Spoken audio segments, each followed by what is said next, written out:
Әлемдегі ең алғашқы зәулім ғимарат Empire State Building'тің салынғанына 85 жыл толды. Аспанмен таласқан нысан әлі күнге дейін өз сәулетімен халықты таңдай қақтырып келеді. Атаулы күн қарсаңында тілшілеріміз Empire State Building'тің 102-ші қабатына көтеріліп, ғимарат директорымен сұхбаттасып қайтты. Биіктігі 443 метрлік ғимараттың жоғарғы қабатынан бүкіл Нью-Йорк қаласының келбетін көруге болады. Нысан 1931 жылы небәрі 410 күн ішінде салынып біткен.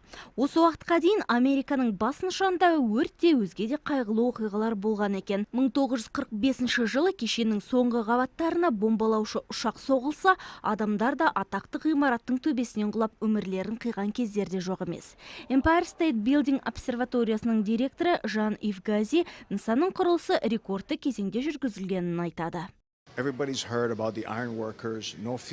Мысалы, мына жерден құрылыс материалдарының жоғары қабаттарға қалай жеткізілгенін немесе мамандардың металл құрылымдармен қалай жұмыс істегенін байқауға болады. Идея General Motors компаниясының бұрынғы басқарушы директорларының бірі Джон Раскоптікі. Ол Chrysler Building'ті салған магнатпен бәсекелескен.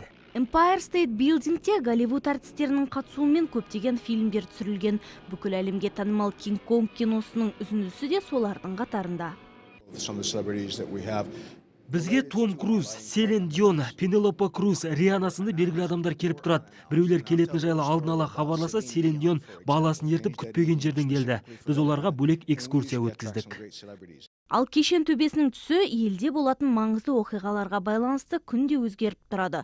Ондағы қызметкерлердің киімі арт-деко стилінде тігілген. Және ғимараттағы 6514 терезені ауыстырмай-ақ оны жетілдіру арқылы жарық өткізу мен жылу сақтау мүмкіндігі арттырылды.